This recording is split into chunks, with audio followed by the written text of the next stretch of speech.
Governo brasileiro faz apelo a Israel e Hamas por libertação de crianças reféns. E você vai ver também. Porta-voz israelense diz que há brasileiros entre os prisioneiros do Hamas. Primeiros brasileiros repatriados de Israel da Operação Voltando em Paz desembarcam em Brasília. Brasil tem a conta de luz que mais pesa no bolso entre 34 países. E neste Dia das Crianças nós temos um convite especial. Não perca a festa Reino dos Céus, que vai acontecer na sede da Igreja Internacional da Graça de Deus de São Paulo. Essas e outras notícias você confere a partir de agora. Olá, uma ótima tarde a você, seja bem-vindo. Nós estamos ao vivo, agora 1h04 pelo horário de Brasília. E vamos juntos conferir o que é notícia no Brasil e no mundo nesta quarta-feira. O governo brasileiro fez hoje uma publicação apelando pela libertação de crianças reféns, tanto de Israel quanto do Hamas, e também pela intervenção humanitária na região. O Conselho de Segurança da ONU, sob o comando do Brasil, deve se juntar aos esforços internacionais para a interrupção do conflito e também pela promoção da paz. E o Itamaraty tenta confirmar se há reféns brasileiros em Gaza e diz que 30 pessoas querem deixar a região. As forças de defesa de Israel afirmaram que há sim brasileiros entre os sequestrados pelo grupo islâmico Hamas. E diversos reféns capturados pelos extremistas teriam dupla nacionalidade. Segundo as autoridades israelenses, o grupo extremista islâmico mantém 150 pessoas reféns desde o ataque surpresa no sábado. O Hamas afirmou que mantém mais de 100 prisioneiros. Entre eles, dezenas de israelenses foram capturados pelo grupo terrorista e estão em Gaza, muitos deles com dupla nacionalidade. De acordo com as forças de defesa do país, isso não é um problema apenas de Israel. É algo que deve preocupar diversos países do mundo, pois há americanos, ingleses, franceses, alemães, italianos, brasileiros, argentinos, entre outras nacionalidades, que são civis que Hamas levou até Gaza e estão mantendo como reféns. A Embaixada de Israel nos Estados Unidos pediu veementemente que a comunidade internacional pressione o Hamas para libertar as pessoas feitas como reféns e classificou os atos como crime de guerra ao manter pessoas reféns e ainda fez um pedido à comunidade internacional que apele ao Hamas para que os liberte incondicionalmente. As autoridades estão em processo de formação de um entendimento completo sobre o número de reféns, suas identidades e como estão. E a libertação de sequestrados no conflito entre Israel e Hamas vem sendo negociada. O embaixador de Israel no Brasil explicou as tratativas em entrevista exclusiva à nossa repórter Maria Clara Leite. Vamos conferir. Daniel Zonshine, embaixador de Israel no Brasil, muito obrigada por nos atender. Eu gostaria de começar falando sobre as negociações para a libertação de todos os reféns dos dois lados, em Gaza e Israel. Que atualizações que o senhor teria para nos trazer hoje? Tem reféns israelenses de outros países em Gaza. Desta maneira, neste momento, ainda não tratamos estes assuntos, não temos negociações, não tratamos o assunto. Tem palestinos que querem sair de Gaza, isso é uma outra coisa. Israel já anunciou antes que recomendou os cidadãos palestinos sair de Gaza através da fronteira com o Egito, mas ninguém é refém, não tem palestinos nos mãos israelenses nesse sentido. Não é, a palavra refém não é relevante nesse sentido. Importante essa participação do Egito nessas negociações, né? Sim, o Egito é um país-chave, um país que já fez mediação no passado e tem fronteira com Gaza, então, de maneira que eu sei, também tem negociações com o Egito sobre a evacuação de 25 brasileiros que vivem lá em Gaza para sair de lá para o Egito. O ministro da Defesa de Israel, embaixador, confirmou hoje a presença de brasileiros entre os reféns em Gaza. Existe aí um plano para negociações aí de libertação desses reféns? Neste momento ainda estamos em uma guerra e não chegamos a este nível, a esta fase de negociar sobre reféns. Neste momento ainda é cedo para negociar nesse sentido, mas a demanda de Israel é que o Hamas vai liberar todos os hóspedes, todas as pessoas que ele sequestrou para Gaza sem nenhuma condições. Sobre os brasileiros que vivem em Gaza, que já moravam em Gaza antes de todo esse conflito. Hoje mesmo eu assisti o vídeo de uma jovem brasileira que já mora lá com a família, um vídeo em que ela pedia paz. Eu gostaria de saber se há negociações também para trazer esses cidadãos para o Brasil, caso queiram. O ministro dos Exteriores do Brasil já está em contato com as entidades egípcias para ajudar em evacuar estes cidadãos brasileiros que estão lá através da fronteira entre a faixa de Gaza e Egito. Tá certo, embaixador. Muito obrigada pela sua entrevista. Obrigado a vocês. Também é destaque nessa quarta-feira uma boa notícia. 211 brasileiros conseguiram deixar o horror do conflito entre Israel e Hamas para trás e chegaram nessa madrugada em Brasília em um avião da FAB. Eles contam os momentos de desespero que viveram em solo israelense. Na madrugada desta quarta-feira, 211 brasileiros puderam sentir o alívio de chegar a seu país de origem, depois das incertezas trazidas pelo conflito entre Israel e o movimento islamita Hamas. A aeronave KC-30 da Força Aérea Brasileira aterrissou em Brasília 14 horas depois de deixar Tel Aviv. A saída foi um alívio, porque assim, todos os voos estavam sendo cancelados lá. O nosso foi cancelado desde sábado, né, quando começou a guerra. E a gente não tinha expectativa de vir embora. E aí, quando a gente foi resgatado, foi um alívio muito grande. Nós tivemos alguns momentos que nós nos sentimos assim, sem saber, sem ter uma noção de quando sairíamos daquela situação, né? E sem saber o que seria o dia de amanhã, principalmente quando começou a questão da guerra em si, né? No último sábado, o movimento islamita Hamas lançou um enorme ataque ao território de Israel, que iniciou imediatamente uma dura resposta. Antes de conseguirem deixar o local do conflito, muitos brasileiros viveram momentos de terror. Indo ao túmulo, a gente viu pela primeira vez um míssil passando por cima de Jerusalém, onde o domo de ferro ele conseguiu explodir. Nessa explosão a gente sentiu o impacto. Foi uma correria, a gente conseguiu se abrigar no túmulo. Foi muito difícil a sensação. E aí a gente começou a receber as verdadeiras notícias do que estava acontecendo, que foi declarada uma guerra e começou o confronto. Parte dos brasileiros desembarcou em Brasília e outros seguiram para o Rio de Janeiro. O governo confirmou a morte de 2 brasileiros que estavam em um festival de música eletrônica, que foi um dos locais atacados por militantes do Hamas. Uma terceira brasileira que também estava no evento está desaparecida. No total, o Itamaraty pretende repatriar cerca de 900 brasileiros em um primeiro momento, mas quase 3.000 já manifestaram o desejo de deixar Israel. E o próximo avião, com mais 210 passageiros, faz voo sem escalas e tem pouso previsto para as 11 horas da noite dessa quarta-feira, no Galeão, no Rio de Janeiro. E se por um lado é um alívio noticiar que os brasileiros chegaram hoje ao Brasil pela manhã, assusta a confirmação de que há brasileiros feitos reféns no Hamas. O Egito já anunciou, como a gente viu inclusive, que vai ajudar no resgate desses brasileiros, mas o conflito continua. Os bombardeios seguem a todo vapor. O número total de mortos nesse conflito ultrapassou 2.300. Por causa desse lamentável 5º dia de guerra, esse é o tema da nossa entrevista de hoje.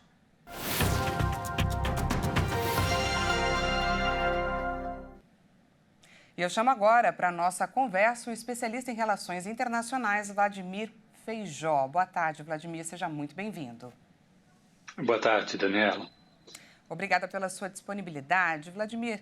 Israel intensificou os ataques aéreos. Foi divulgado que a única central elétrica da faixa de Gaza parou de funcionar depois de ficar sem combustível. Gaza, então, estaria sem luz. O Hamas já enfrenta dificuldades para identificar aeronaves militares, por exemplo. Eu queria que você dissesse para a gente um panorama. Como que está esse 5º dia de conflito no Oriente Médio?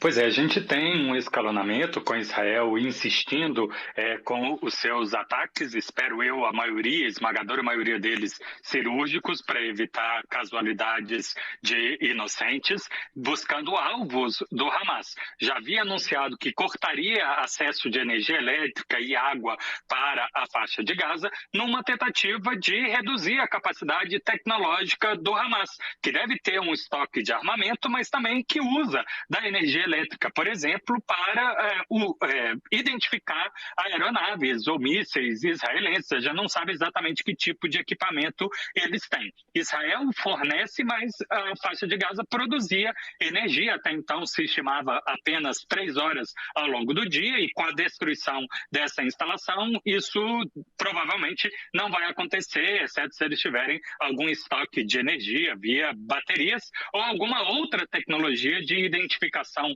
de aeronaves que seja analógica e que não use tecnologia de ponta e precise de energia elétrica. E a situação humanitária vai se agravando.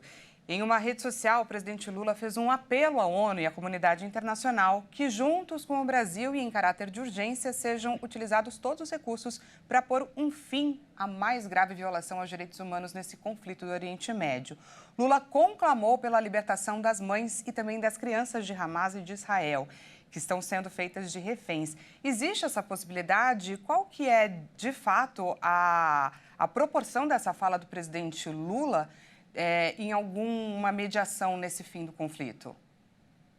Do lado palestino como um todo, e não só falando pelo Hamas, há um questionamento sobre as prisões do Estado de Israel de Palestina. Afinal, são estados diferentes. Há hoje mais de 4.500 pessoas em prisões israelenses, apenas 2.000 delas condenadas pela justiça. E mais de 900 sequer tiveram alguma acusação. Então, são detenções que os palestinos reclamam muito. E parte desse grupo são de crianças e adolescentes. Então, talvez tenha sido essa uma das estratégias do Hamas de capturar pessoas, fazer reféns para tentar forçar a libertação do que eles podem chamar de reféns e os israelenses chamam de prisioneiros em seu território. Quando a presidência do Brasil apela à humanidade, apela à cultura de tentar deixar afastada grávidas, idosos e crianças de qualquer postura de violência, isso não nega que violência não deveria acontecer com outros grupos, mas esses especificamente deveriam ser resguardados pelo seu caráter de hipossuficiência. Tradicionalmente não são combatentes, algo que o direito humanitário insiste. Com conflito deve-se atacar apenas combatentes. E o Brasil, como presidente do Conselho de Segurança, tem lá o seu representante diplomático na ONU, mas a gente também tem a cultura da chamada diplomacia presidencial, em que o chefe de Estado brasileiro usa do seu contato, das pessoas que queiram ouvir ele, para tentar chamar a atenção de uma temática, chamar a atenção de uma mobilização internacional. É necessário convencer Estados Unidos, Reino Unido, França, China e Rússia que é necessário reforçar uma missão de paz que já existe na Palestina e em Israel desde 1948, mas que é bastante pequena, tem um escopo de atuação minúsculo e que precisaria de mais efetivo, mais material, mais dinheiro para a sua atuação. Até porque outras agências da ONU estão bastante prejudicadas. Essa madrugada a gente teve a triste notícia que 8 funcionários da ONU que cuidam dos refugiados e que poderiam intermediar essa libertação de reféns morreram em um dos ataques que Israel conduziu naquela faixa. Pois é, notícia extremamente triste. Bom, a gente conversou com Vladimir Feijó, que é especialista em relações internacionais. Muito obrigada por clarear, por nos dar esse panorama da guerra. Claro, boa tarde. Boa tarde, até mais. E veja a seguir, Brasil tem a conta de luz que mais pesa no bolso entre 34 países. E nesse Dia das Crianças, nós temos um convite especial. Não perca a festa Reino dos Céus, que vai acontecer na sede da Igreja Internacional da Graça de Deus de São Paulo. Os detalhes depois do intervalo. Não perca!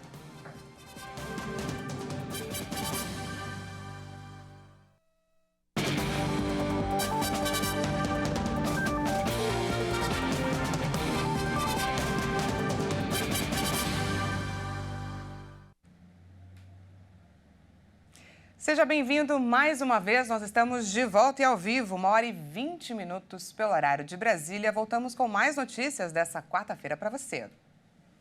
Quarta-feira, véspera de feriado prolongado, e muitos paulistanos já se preparam, é claro, para aproveitar os 4 dias. A Polícia Rodoviária Federal iniciou hoje uma operação especial. O objetivo é reduzir a violência no trânsito com a queda do número de acidentes e também de mortes nas rodovias. Quem traz para a gente mais informações é o nosso repórter Leonardo Félix. A mobilização da PRF seguirá até às 23h59 do próximo domingo. Com o aumento do fluxo de veículos nas estradas, o policiamento preventivo e a fiscalização serão intensificados, principalmente em alguns pontos das rodovias federais com maior incidência de acidentes graves. A ação visa garantir aos motoristas e passageiros uma viagem mais segura, com conforto e fluidez no trânsito. De acordo com a Polícia Rodoviária Federal, as causas mais comuns de acidentes nas estradas brasileiras estão relacionadas a ultrapassagens indevidas, excesso de velocidade, não uso do cinto de segurança, falta do capacete e também da cadeirinha para as crianças, embriaguez ao volante, pouco ou nenhum tempo de descanso e, normalmente, o uso do telefone celular ao volante. Historicamente, essas condutas estão diretamente relacionadas aos altos índices de letalidade. No estado de São Paulo, as rodovias devem receber cerca de 2.800.000 veículos, sendo o maior fluxo direcionado ao interior e à Baixada Santista. A expectativa somente para o litoral paulista é de uma movimentação de 400.000 veículos. A Companhia de Engenharia de Tráfego, CET, também preparou uma operação para o feriadão, tendo em vista que apenas nas vias da capital paulista que dão acesso ao interior e litoral são esperados 2 milhões de veículos. Em caso de emergência, a orientação da PRF é que o viajante ligue para o número 191. Um levantamento da Organização para a Cooperação e Desenvolvimento Econômico apontou que o Brasil é um dos países que tem a conta de luz que mais pesa no bolso. Cerca de 4,5% da renda é comprometida com esse gasto. O Brasil está entre os 34 países da OCDE com os maiores gastos com a conta de luz. O levantamento foi feito com base nos dados de 2022 pelo grupo formado pelas nações mais desenvolvidas do mundo. A pesquisa mostra o custo residencial da energia elétrica em relação à renda per capita. Para esse cálculo, foram usados os números da Agência Internacional de Energia e do PIB, dividido pelo número de habitantes no mesmo ano. A Associação Brasileira de Grandes Consumidores de Energia e Consumidores Livres informou que cerca de 60% do valor da conta de luz está ligado à geração, transmissão e distribuição da energia elétrica. O restante é composto de taxas que bancam políticas públicas, subsídios, impostos e ineficiências do setor. Segundo a Abrace, o impacto do gasto com energia pesa mais para brasileiros do que para consumidores que vivem em economias com renda mais alta, como Estados Unidos e Espanha, e até mesmo entre aqueles que moram em países emergentes, como Chile e Turquia.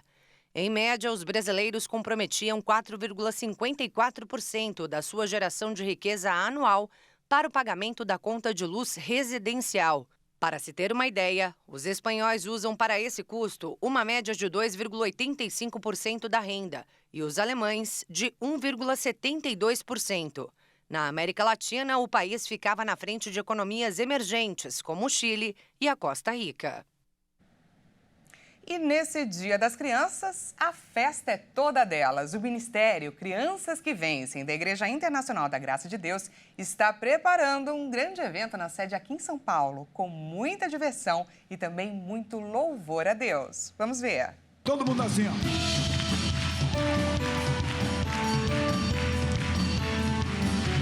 O Dia das Crianças é sempre celebrado com muita alegria na Igreja Internacional da Graça de Deus. E este ano não seria diferente.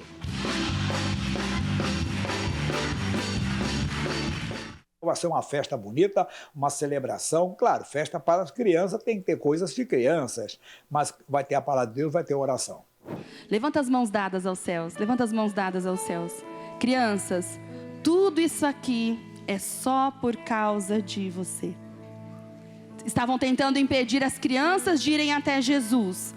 Hoje tem tentado confundir a sua cabecinha. Não deixe, porque nós estamos aqui por causa de vocês. E este ano o tema da festa é Reino dos Céus, com os pequeninos como príncipes e princesas, herdeiros do título de realeza, porque são filhos de Deus, o grande rei. E aqui nas instalações do Ministério Crianças que Vencem, em São Paulo, o trabalho está a todo vapor. As meninas estão aqui terminando os itens de decoração que estarão no salão da igreja no Dia das Crianças. A tia Ju está aqui ao meu lado e vai explicar o significado de um desses itens, tia Ju. Todas as crianças, os príncipes e as princesas serão coroados para realmente habitar no reino dos céus. Uma amostra do que este reino maravilhoso traz: alegria, paz, inteligência, sabedoria e obediência, viu? Tudo da parte de Deus para o coração de cada pequenino. A Festa das Crianças é nesta quinta-feira, dia 12 de outubro, a partir das 10 horas da manhã, na sede da Igreja Internacional da Graça de Deus, em São Paulo. Avenida São João, 791, República. Está todo mundo convidado. Vem pro Reino dos Céus! Para o céu ascendente.